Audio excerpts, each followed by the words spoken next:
Hello, welcome to Reel Film Snobs. I'm Angela Yeager. I'm pleased to have with me back on the show, Autumn Edwards. Welcome to the show again, Autumn. Thanks for having me. Yeah, as always, Autumn and I are good friends, and we got to go to the Seattle International Film Festival recently. This is part two of our last episode we did looking at some of the films we saw there. I won't recap the whole festival again, but we did get to see more than 17 films total, maybe almost 20, including some on streaming, which is one of the nice things about this film festival, by the way. For people that are interested, they do have streaming packages, so I would encourage folks, like if you can't make the jaunt up to Seattle, to consider doing that. You can get ticket packages. Now, all the movies they show at the film festival are available in streaming. So what we did was we prioritized for in-person the ones we couldn't get on streaming, and then had a list of ones, that we wanted to watch on streaming later. So that was kind of a nice way to do it. But it is a really cool film festival in that, they show a wide array of films. And I think you'll see that from between our last episode and this one, that we have a pretty good mix. We had horror, we had comedy, we did watch some documentaries, some Visual essays. visual essays, Yeah. out there camp. We saw an older film with Edward G. Robinson in 3D called The Glass Web, which we're not reviewing, but I do Would highly recommend. recommend. I It's would very recommend it, good. and I think it would be Yeah. good not in 3D. The 3D was fun, but I think it would be a fun film regardless. So we saw a lot of good stuff. I think just about almost every genre of film, international, many different countries, Japan, Spain, etc., France. So we'll have some of Quay. those Yeah. today. Yeah, so, and we'll start off with the film that I was really excited to going into the festival. I think I put about maybe at least half the audience to sleep. I don't know why I'm starting with that. I'm really not selling this, but that's not my job. That's the job of the marketing people. It's called Sanatorium Under the Sign of the Hourglass by the brothers Quay, Timothy Quay, Stephen Quay, but they're known as the brothers Quay. They're English stop motion film animators that I actually got turned on to their work by my friends, the Ferris family, specifically Sean Ferris, who did our intro to our show. They're fans of the brothers Quay, who've only made one other feature film. And you can kind of see why when you see this film, because this one is a feature. Most of their films, in fact, all of their films that I'd seen before this one were shorts.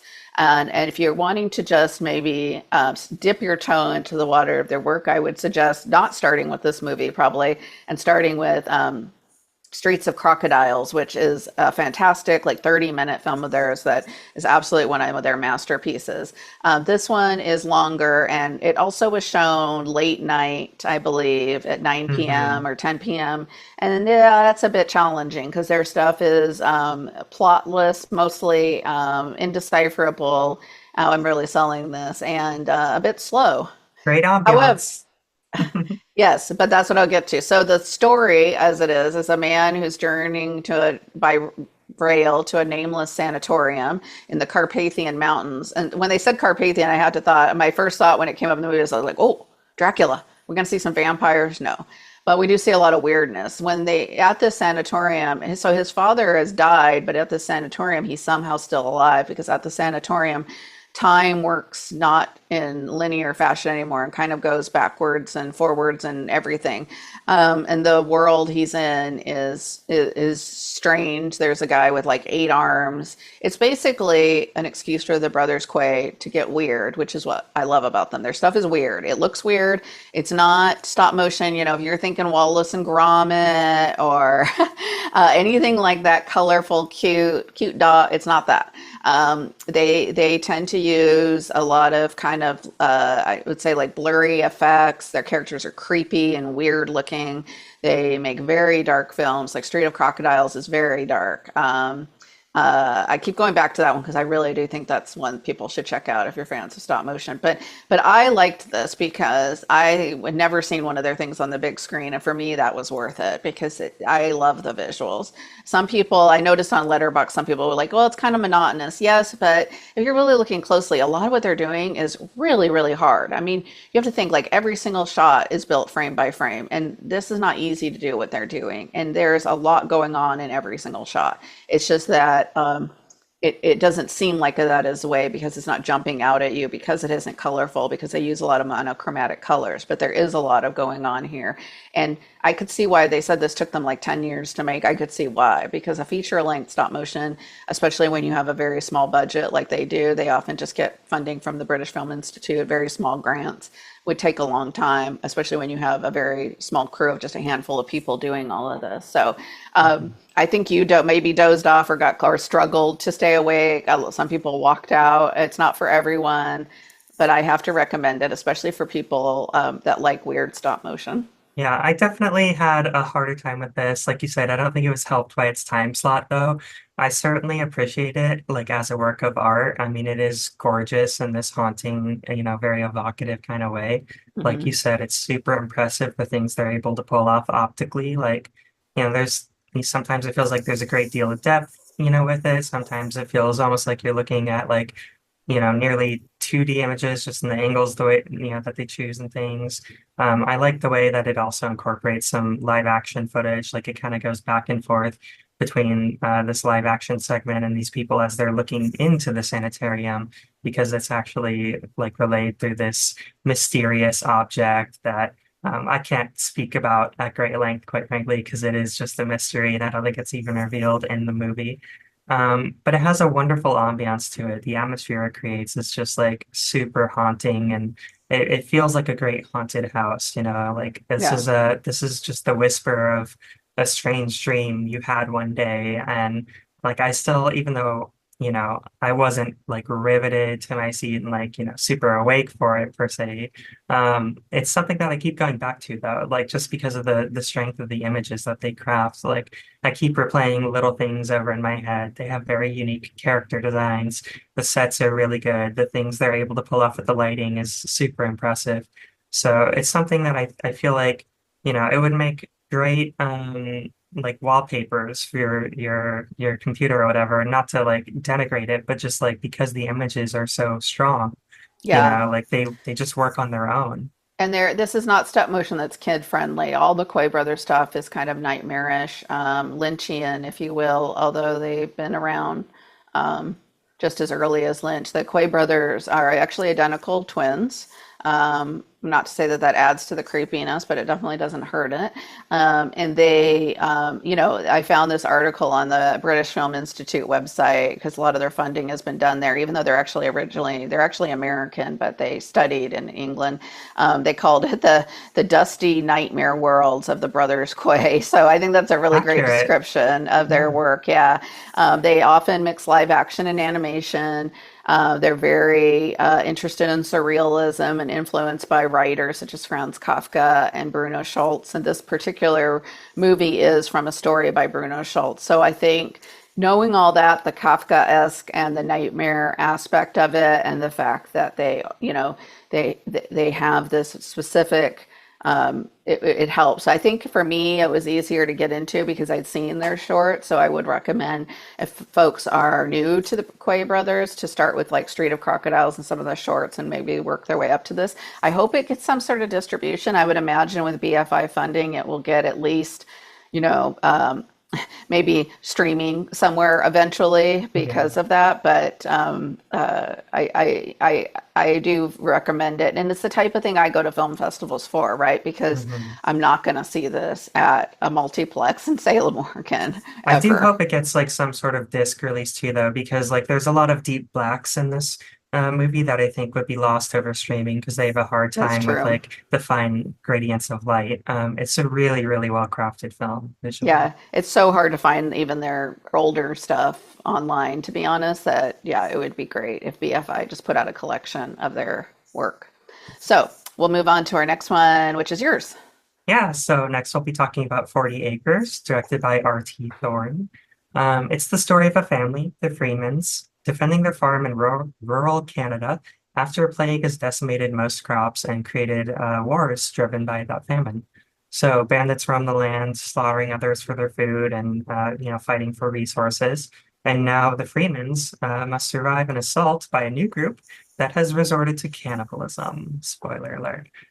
It's super fun. I really, really enjoyed this one. So many things to love about it. Like it's not just like a fun, riveting story, but it also has great character work in it. I really appreciated that the family was a mixed race family, African American and Native American. And I love the way that that played into the story. Not just subtext, but like very literally it feeds into their fears and distrust of, the government and other groups because historically they've been preyed upon and taken advantage of. And so it just, builds this really tight felt bond between the family. I really enjoyed like all the characters and they felt like they had great chemistry among each other. Danielle Deadweiler is the matriarch of the family, and she is absolutely phenomenal as always. She's always good, and here she plays this very stern, um, former military mother that she's kind of, no frills, no jokes. She's very business, but she just has this really intense, amazing aura about her. She just holds down every scene she's in, and like I'm just so fascinated. I always want to hear, whatever's going to come out of her mouth.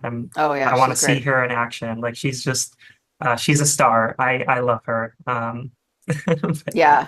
Yeah, yes, Queen Danielle Deadweiler, all the props to her. Like she's one of the reasons I really wanted to see this movie, quite honestly. I don't, the director, first time director, so didn't, but of course we saw the title, 40 Acres. I thought, oh, this is going to be great. It's a horror film, but it's an action film too, really. And she just rules. One of these days she'll get the props she deserves, awards and even better roles, I'd say. I mean, this one's a great role, but she tends to get cast as kind of these harder characters, and she does them so well. I'm not surprised. She was in The Harder They Fall, The Piano Lesson, by Denzel Washington's son, and she played the mother in Till. So she's done some great performances. I thought she should have been nominated last year for The Piano Lesson. If she continues putting out these kind of performances, eventually she will be. But racism being what it will be, she also put in like 15 amazing five-star performances before she'll probably get nominated for anything. But Mhm. but yeah, she carries this movie. The whole cast is actually uniformly excellent, and mostly people I didn't know. But I think she has to show. I mean, she's protecting her family, and there's something choices she makes that are questionable. Her son, has more empathy and wants to reach out to other people, and she's just like, no, because we can't trust people. I mean, literally have this group of cannibals on the loose, Mhm. and they've learned to raise their own crops and they've learned to defend themselves and they've got their property secured. But you do think at one point, he's like, we have all this land and people are out there starving. And so there's these kind of ethical questions that come up. But at the same time, it's also just, tension filled and hair raising, and you're like, what's going to happen? And so I loved that about it. I know this is getting a theatrical release, so I'm excited that this is one we got to see. Normally I avoid these kind of movies because I'm like, oh, I know it'll come to theaters. But in this case, I'm like, no, I'm glad, and I would see it again. So Mhm. I loved it. I gave it 4 stars, and I think it definitely will recommend this again when it comes out to theaters this Yeah. year. And it's really well made on all fronts, right? You have great performances. The setting is super, super cool. And I like the visuals of it, I think were really good too. The director comes from a music video background, and I feel like you can really feel that in this film. Like there are a couple really standout scenes that I won't spoil, but he just has a great eye and he knows how to like, usher the audience through a particular sequence in a really wonderful, engaging way. I really, really enjoyed this one. Yeah, I'll be interested off camera to find out what section you're talking about because there was some really well executed the way they have to navigate the land. I mean, the whole film Hmm. is set essentially on this couple's property and a little bit outside of it, but he does a lot with a smaller setting. So yeah, great pick. I would have picked this if you hadn't, so it would have been covered regardless. Excellent. All right, so moving on, our next one is going to be The Wailing, which is directed by, let me double check because I didn't write this one down, Pedro Martin Calestro. Apologies. The Wailing is a non-linear narrative that follows three women, Andrea, Camille, and Marie, as they discover that they're being stalked by a paranormal threat. So it's set in Spain, or no, I apologize. Where it's set in I think it Spain, was right? Spain, Yeah. yeah. Hmm. Yeah, but it does go to some different places as well. It goes to Germany at one point, but primarily set in Spain. And it's really fascinating because formally, like, it's not a linear narrative at all. It goes backwards through time for the most part. And the origins of this invisible force are revealed for the most part. And we gain a deeper understanding of the women along the way, which is something I really appreciated. I feel like each of the women was very well fleshed out. You know, they had wonderful character to them. I enjoyed the bonds that two of them meet, and they have a really, really interesting dynamic between each other. A lot of fun grace notes. Like I like the apartment building that appears like a monolith. It's Hmm. almost like in 2001. It appears across time in different places. But instead of being, like promoting evolution or what have you in 2001, this kind of signals doom. Hmm. It's never good when this apartment building is near, but it just is like a wonderful atmosphere that this film's able to create. I found it just absolutely filled to the gills with tension. It's Hitchcockian at times, particularly with the way that Camille follows Marie.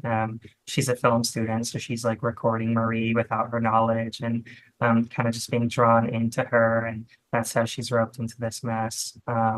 The score is really, really good. I felt like it was really well tempered, so it augmented the mood without like intruding upon it or forcing it. Because a lot of horror films, they rely on like kind of loud crashes or bangs or what have you within the score to make the audience jump. And there are no cheap tricks like that here. It felt like just a really well-paced movie, great at like creating dread, and intrigue. Um, Yeah, I'm really disappointed that this movie, we both looked on Letterboxd, and it has shown at some film festivals. It hasn't been super highly rated. I don't get it. I don't understand what people want from modern horror. yeah, I guess, I compare it with some of the ones you and I see a lot of horror movies together, with our Regal passes that we wouldn't pay full price for, but we're like, hey, it's free. We'll go. And you compare it to a lot of the modern American horror films, the drops or the companions out there that are not scary at all, right? This movie has so much tension, and I was scared. I mean, I hmm wasn't jumping out of my seat screaming, although I can't remember if I've ever done that in a movie, at least that much. But I was definitely, it has this filled with like dread aspect, but it is genuinely scary also in some parts. And it does that with really great performances by the three lead actresses, universally great acting, which you don't always get in horror, and a wonderful sense of place. Like you mentioned, there's that monolith building, but it pops up in multiple locations. The main film is set in Spain, but at the different points, they go to different places. Because it's showing that this curse, basically, that this family has is like following them, right? And so I don't know what people want from horror. If this doesn't work for people, I don't understand it, to be honest. I can get, not the name is a mistake, because there's yeah, tough already, competition with The Wailing. yes, and it's a really well known, really famous film, also in the similar genre, right? So it's like I wouldn't call it that. It also isn't really that accurate to what this film's about. Yeah, So you I don't find know. out what it's referencing like kind of at the end of the movie, but it feels more incidental in many ways. Yeah. I mean, I'm not sure I have a better Yeah, idea of a name in my head, but I think they could have come up with something better than that. But like the curse would have probably been a little too, that's probably also been used a million yeah. times. But I think, yeah, I really enjoyed this one. We saw this, was this the first day? I think it was the second day. Yeah, we saw 40 Acres the first day, We had to drive first movie. all the way out to Shoreline Cinema or Community College, but it was worth Yeah. it.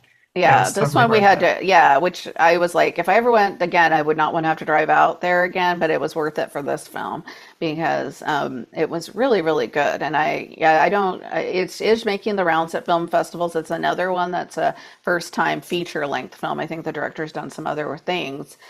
So there's a lot of those at film festivals, which I also enjoy. But the actresses are all professional actresses, and you can tell. I mean, just really, really good performances across Hmm the.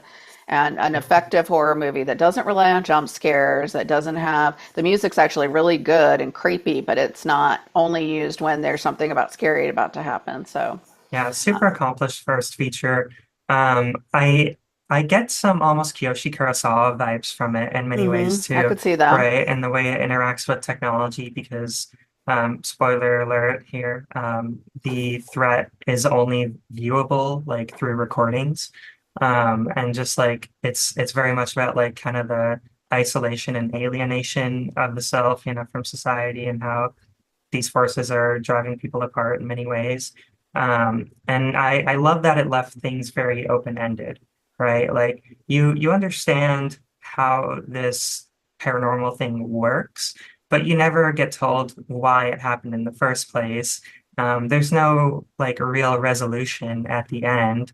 But I found that really effective. I think it's a It great doesn't put a choice. bow around it at the end. There is no Yeah. resolution really, and there are some genuinely scary scenes. There is a scene where the one of the main characters, when she's on the video conferencing with her boyfriend who's That in another really country. got me. That Yeah. one, yeah, I literally went jump back in my seat, which I almost never do in horror movies lately. So it's a very effective horror movie. I think distributors should really, I hope Shudder or someone picks this up and gets it out to theaters, because I know we don't get enough foreign horror, especially, but I think this one works on a Yeah, lot I of would levels. totally rewatch it if it got distribution. Oh, I would too. Well, I'd rewatch almost every, I mean, I think all the ones Yeah, we're talking about for here, but that sure. one was, it was easy too. It wasn't like I never got bored. I never, I mean, I just, It you sucked me know, right in just yeah. from the first shot. Like it's so compelling. Yeah, I would say if Yeah. you're a horror fan, go see this. Maybe if it does get some sort of distribution, they'll convince them to change the name. But I think it's already kind of getting out there. It showed at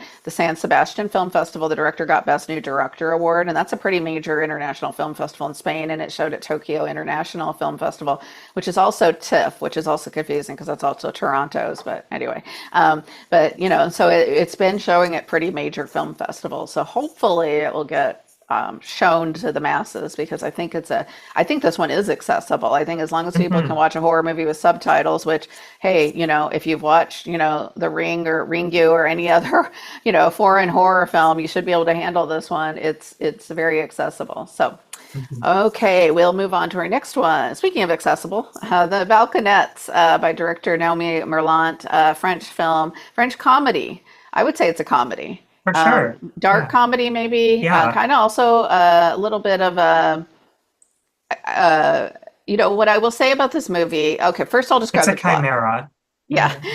Yeah. So there's a heat wave going on. It's set in the south of France, and there's this neighborhood, and everyone's sweltering. I love movies set like this. I don't like to experience it myself, but I like movies set during heat waves because it's always fun. You think they do the right thing. You see movies where people are sweaty, they've got the fans on, they're just trying to relieve them. Hmm. There's three roommates are get together. Actually, it's only two roommates, and then there's an actress played by Noémie Merlant herself, who's the director in here, and many of you might know her from Portrait of a Lady on Fire and other French films. She's in a lot of other things too, but that's probably one of her most famous movies. They become kind of interested in this very good-looking guy who they can see across the way from their balcony, and all the neighbors, are out on their balconies because it's hot, right? And nobody has air conditioning because it's old building in the south of France. And they get really interested in him. And one night they all decide to go, he invites them over and they all decide to go over to his apartment and party, and things go horribly awry. So it's a murder story comedy, I'd say. It reminded me a lot of, I would say it's a cross between like early Almodovar. So don't think later, think like Women on a Verge of a Nervous Breakdown, like with the fast pace and the women talking and crazy zany women doing crazy things, and like a lot of like madcap comedy, and very French because there's boobs. Spoiler alert, not really, boobs everywhere in this movie, Hmm. and some penis too, but a lot of boobs. In fact, I kept thinking and laughing at my husband because whenever I'm watching a movie and he walks in and there's like any breasts on the screen, he's like, "Are you watching something French?" And I'm like, by Yeah. coincidence, maybe like 80% of the time, I'm like, yes. And this one has a lot of it, including the director herself. But so if you like breasts, you might like this movie. I would also say if you like comedies and feminist comedy, it's a feminist movie. It's It's very very, yeah, feminist. the women stay together. Like they're all totally different archetypes, which I loved. And Naomi Marlant plays this kind of like vain. She's like a C-level actress. She shows up at the beginning. She's got this blonde wig on because she's playing Marilyn Monroe in like a bad TV movie. Never mind, Marilyn Monroe wasn't French, but that's a whole other thing. And then you have another character who does, is it like, what do you call it? I'm asking, Streaming like sex work streaming sex online, or work, like, sort yeah, of. she's I a cam mean, girl. she's a cam girl, yeah, and she Yeah. loves her work. She is very free with her body. She always has to be told to put her shirt on. She prefers to just go topless everywhere. She's kind of the she's the party girl. And then the third one, of course, is the more like conservative, at least sexually, not politically.